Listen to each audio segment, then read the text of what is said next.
Assalamualaikum warahmatullahi wabarakatuh.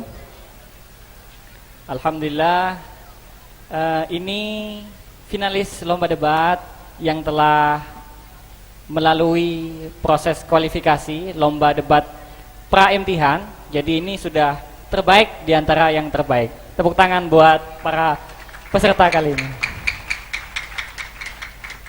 Tema debat untuk final Lomba Aswaja MA Unggulan Nuris adalah tentang tahlilan, yang dimana pro dan kontranya akan diundi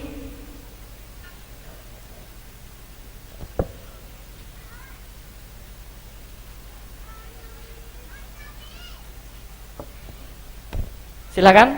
Kelas 2 apa kelas 3 dulu yang ngambil? Kelas 3, silakan kelas 3. Berikan.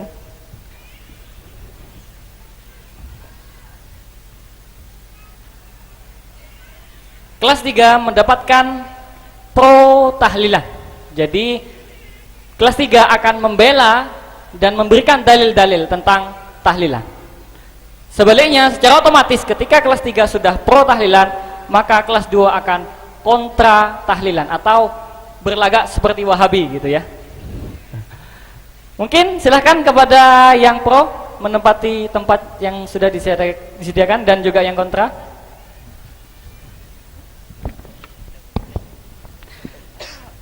Selanjutnya, saya akan membacakan teknik debat. Yaitu pertama, masing-masing pihak pro dan kontra diberikan kesempatan 2 menit argumen pembuka. Jadi 2 menit bagi yang pro, 2 menit bagi yang kontra, dilanjutkan dengan diskusi, kemudian diakhiri dengan kesimpulan. Langsung saja kita mulai. 2 menit argumen pembuka dari pihak yang pro, silakan. Bismillahirrahmanirrahim. Assalamualaikum warahmatullahi wabarakatuh.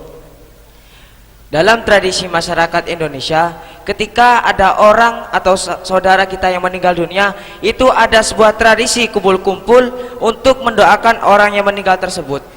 Nah, dasar kami melakukan tahlilan adalah Quran surat Al-Hasyr ayat 10 yang berbunyi, walladzina ja'u min ba'dihim yaquluna rabbana ighfir lana wal ikhwanina alladzina sabaquna bil iman wala taj'al fi qulubina ghillan lil ladzina amanu rabbana innaka ra'ufur rahim.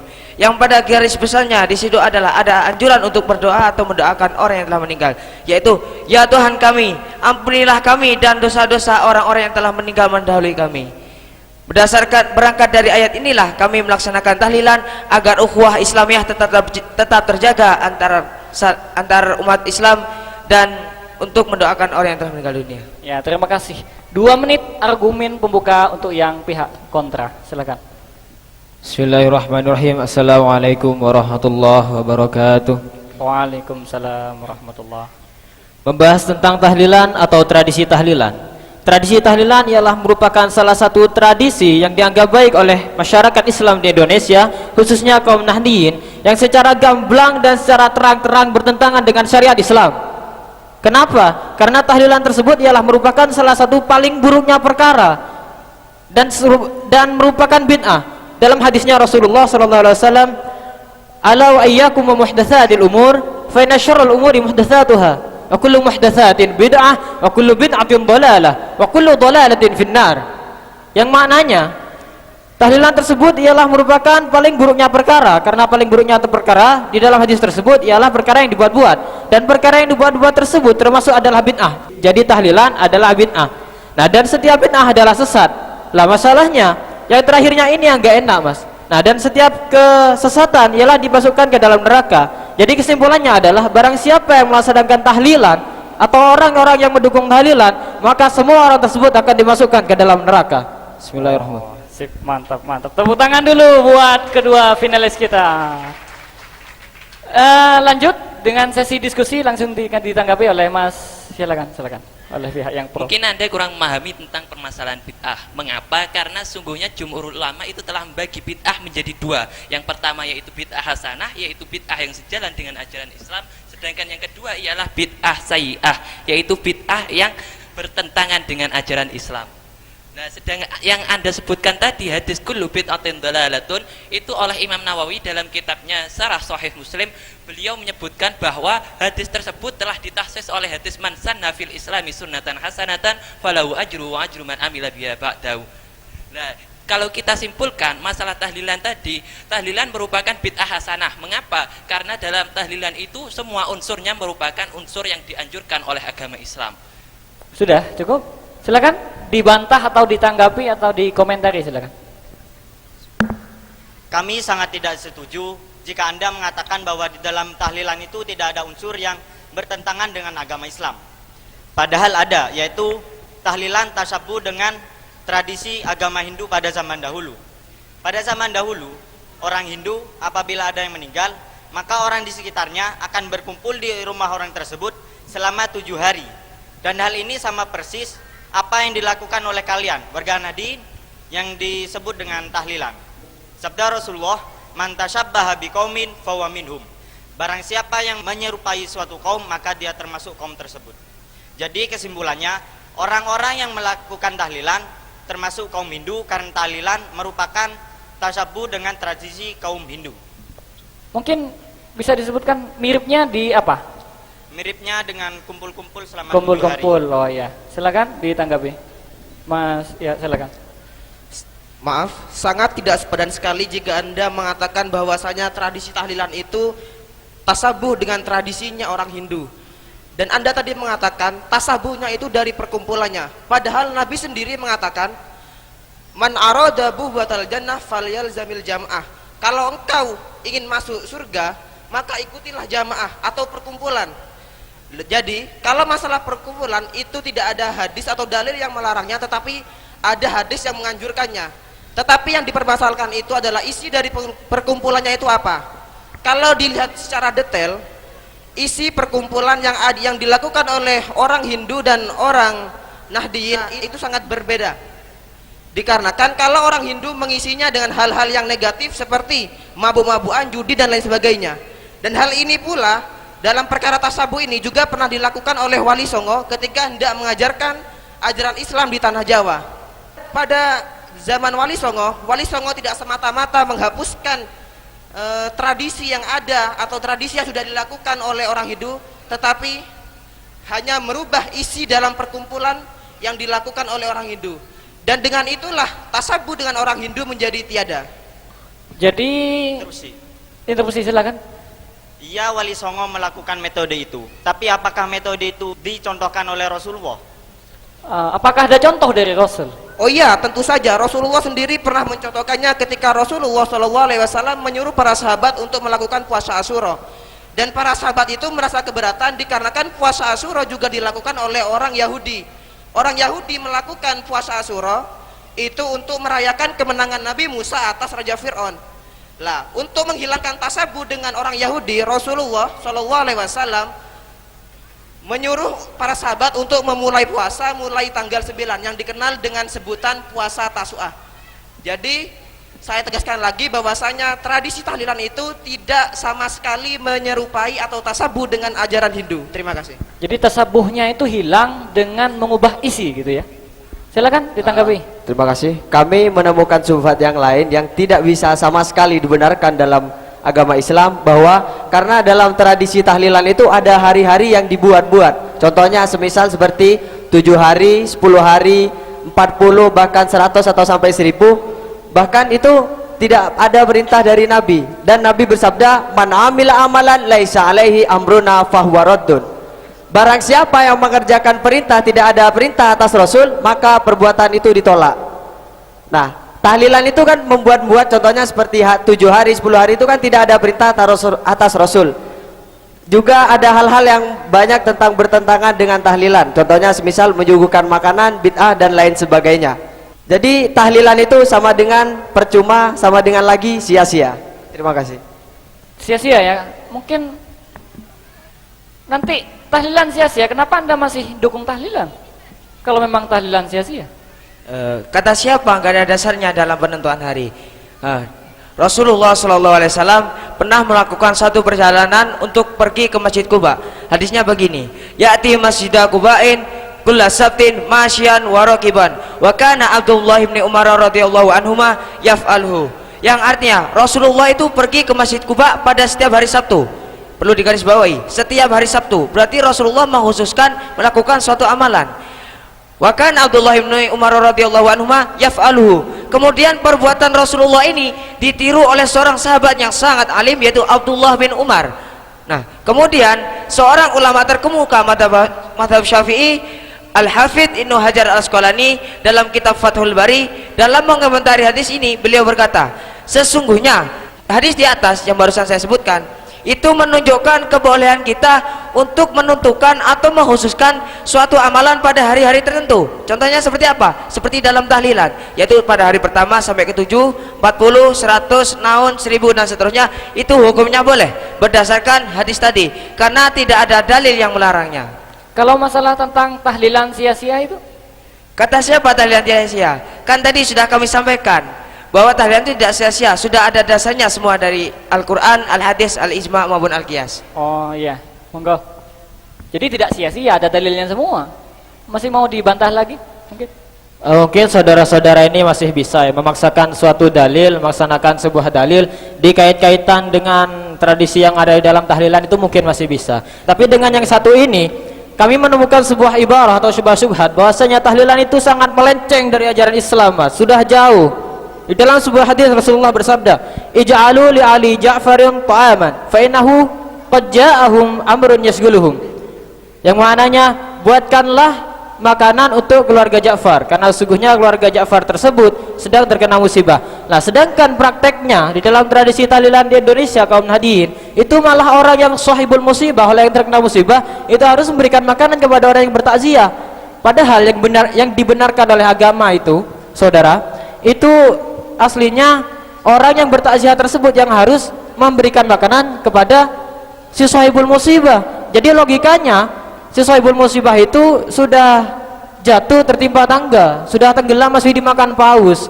Jadi ya itu gimana Anda mengomentar itu, Mas? Jadi orang yang meninggal sudah ditinggal keluarga, sudah harus memberi makan kepada orang yang datang ya. Jadi bertentangan dengan hadis tersebut ya. Ya, berikan pendapat yang sangat mepet, jangan pendapat yang jauh tadi. Mungkin tepuk tangan dulu buat finalis kita, biar lebih seru. Nah, jadi ini menanggapi ini bertentangan dengan sebuah hadis tadi. Silakan ditanggapi. Maaf Mas, Anda mungkin kurang memahami apa yang terjadi konteksnya di Indonesia ini. Mengapa? Karena setiap ada orang meninggal di Indonesia, pasti ada orang yang bertakziah. Dan orang yang bertakziah itu membawa bentuk makanan yang masih dalam keadaan mentah.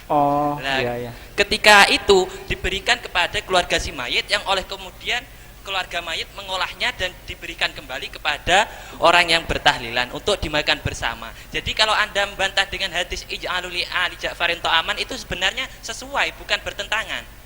Jadi sesuai ya, nggak bertentangan. Oh, Instruksi. silakan. Kemudian bagaimana, Mas? Sebagaimana yang sudah kami pelajari tadi malam di kitab I'anatul Talibin, di kitabnya kaum Nahdiyin, kitabnya kaum ulama-ulama Ahlus Sunnah yang biasa dipelajari di pondok-pondok jenengan-jenengan semua ini, yang berbunyi takbirnya itu ma yaf'aluhun nasu minal ijtima'i inda ahlil mayyiti wa sun'it ta'ami minal bida'il munkarah. Lah yang maknanya apa yang dilakukan oleh manusia berupa berkumpul di rumah keluarga seperti tahlilan, kemudian si keluarga sahibul musibah tersebut menyediakan makanan, itu termasuk perbuatan bid'ah yang mungkar, bida'il munkarah. Lah bagaimana? Ini kitabnya jenengan-jenengan sendiri bilang gini. Ini gimana? Masa sampean masih mau menyangkal kitab sampean sendiri? Oh, di dalam I'anatul Talibin bid'ah mungkar itu ya. Maaf Mas, Anda tadi dalam bacaan takbir itu kurang lengkap. Mengapa? Karena di situ ada terusannya, yaitu apabila iya, terus. kita sebut menyuguhkan makanan itu bid'ah mungkarah, di situ ilatnya adalah ingkara mimma limayyitin au mimma limahjurin.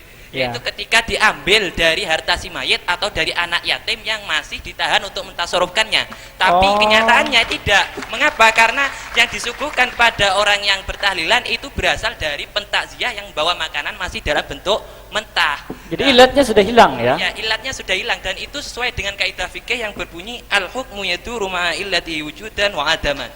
Yaitu hukum fikih itu selalu berputar dengan ada tidaknya suatu ilat. Jadi boleh ya? Bukan bid'ah mungkar ya? Nah, itulah ilatnya. Tahlilan itu tidak memperhatikan kondisi perekonomian di Indonesia. Kemudian ya selanjutnya. Silakan ditanggapi Mas Hussein. Ada subhat yang lain yang menyebabkan tahlilan itu benar-benar dihapuskan dalam tradisi Indonesia, yaitu masalah pahala bacaan yang dihadiahkan untuk orang yang telah meninggal. Quran surat An-Najm ayat 39, wa alaisa lil insani illa ma sa'a, yang artinya seseorang tidak akan mendapatkan kecuali apa yang dia usahakan, kecuali apa yang dia kerjakan. Jadi pahala yang dibaca orang-orang yang tahlilan itu tidak akan sampai kepada orang yang telah meninggal berdasarkan ayat tersebut. Oh, berdasarkan Al-Quran, pahala yang kita baca tidak akan nyampe ya? Ini nggak nyampe Mas, silakan. Buat apa kita tahlilan kalau memang nggak nyampe? Silakan ditanggapi. Memang benar ayat yang Anda bacakan tadi, bahwasanya manusia itu tidak akan memperoleh sesuatu kecuali apa yang diusahakannya sendiri. Tetapi Ibnu Qayyim Al-Jauziyah, murid dari Ibnu Taimiyah, ulama yang Anda ikuti, menjelaskan atau menulis dalam kitabnya, dalam kitab Ar-Ruh halaman 146, bahwasanya di sana jawaban yang paling tepat untuk Quran surat An-Najm ayat 39 adalah ketika seseorang itu hidup lalu dia berbuat baik pada kerabatnya dan berbuat baik pada sanak keluarganya, tetangganya, familinya, dan ketika dia meninggal lalu sanak dan familinya itu mengirimkan pahala bacaan doa kepada dia, itu akan nyampe dikarenakan itu adalah buah hasil dari jerih payahnya ketika masih hidup. Jadi tidak ada bertentangan, jadi tidak ada unsur yang bertentangan dengan surat Quran An-Najm, dengan Quran surat An-Najm ayat 39. Oh, interupsi silakan. Coba Anda buka kitab tafsir Ibnu Katsir. Di sana Imam Syafi'i mengomentari ayat tersebut. Nah, komentarnya adalah pahala bacaan yang dihadiahkan untuk orang yang telah meninggal itu tidak akan sampai. Lah ini yang berkata adalah Imam Syafi'i. Oh, imamnya Ahlussunnah ya? Sendiri. Dibilangin imamnya tidak mau. Oh. Imam Syafi'i, imam kaum ini mayoritas NU ya. Ini juga pembela tahlil orang NU. Jadi imamnya orang NU mengatakan itu nggak nyampe Mas. Silakan. Mungkin ada jawaban. Maksud dari pendapat Imam Syafi'i yang mengatakan bahwasanya pahala bacaan yang dikirimkan kepada orang yang meninggal dunia yang tidak sampai, itu sudah dijelaskan oleh Syekh Zakaria Al-Ansori yang menyatakan bahwasanya yang dimaksud dengan pahala yang tidak nyampe kepada orang yang telah meninggal dunia itu apabila tidak dibaca di samping mayat atau tidak dihususkan kepada si mayat. Tetapi dalam kenyataannya di akhir tradisi tahlilan selalu ada ungkapan kata yang selalu dihususkan kepada si mayit yang teringkas dalam kata-kata Allahumma ausil sawaba ma qara'na. Jadi saya tegaskan lagi, mau tidak mau, ikut tidak ikut, tetap bahwasanya pahala bacaan Al-Quran itu tetap sampai kepada orang yang telah meninggal dunia. Oh, tepuk tangan dulu bagi finalis kita. Biar lebih seru, kita kasih kesempatan untuk masing-masing pihak untuk menyimpulkan argumen dari pertama hingga akhir. Untuk silakan kepada pihak kontra dulu, saya kasih kesempatan untuk menyimpulkan. Cek. Terima kasih. Kami tetap berpegang teguh terhadap apa yang diargumentasikan oleh kami tadi, karena berdasarkan Al-Hadis dan Al-Quran bahwa tahlilan itu tidak benar. Karena terhadap syubhat yang tidak dapat dibenarkan dan masih ada ilat-ilat yang atau syubhat-syubhat yang lain. Contohnya seperti menyuguhkan makanan tidak pernah dilakukan oleh Nabi, tasyabuh dengan orang Hindu dan lain sebagainya. Untuk itu mari umat Islam yang ada di Indonesia ini bersatu untuk menghapus bid'ah dan menghidupkan sunnah. Jadi secara mutlak tahlilan itu harus dihapuskan di Indonesia ini. Terima kasih. Kemudian kesempatan kedua untuk menyimpulkan kepada pihak yang pro. Baik, terima kasih moderator. Berdasarkan dialog yang sudah kita rembukan barusan, tidak ada satupun dalil dari kami yang bisa Anda bantahkan dan tidak bisa Anda patahkan. Jadi kami tetap pada pendirian kami, tahlilan itu harus dilakukan, bahkan kalau perlu wajib untuk menjaga ukhuwah Islamiyah di Indonesia ini. karena sudah sesuai dengan konteks Al-Quran, As-Sunnah, Al-Ijma', Al-Qiyas. Al-aslu fil asya'i al-ibahatu hatta yadulla dalilu ala tahrimi. Hukum asal dari sesuatu itu boleh sampai ada dalil yang melarangnya. Kenyataannya tahlilan tidak ada dalil yang melarangnya, justru menguatkan semuanya. A'angdantahum am lam tuntirhum la yu'minun. Percuma kami ngomong kepada Anda karena hati Anda telah tertutup. Terima kasih. Assalamualaikum warahmatullahi wabarakatuh. Tepuk tangan sekali lagi buat para finalis.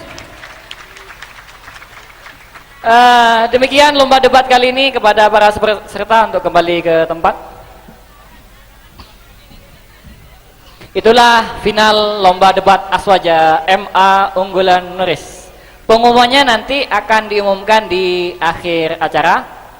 Kemudian sekian dari saya, dari moderator. Salam Ahlus Sunnah, salam tahlilan. Assalamualaikum warahmatullahi wabarakatuh.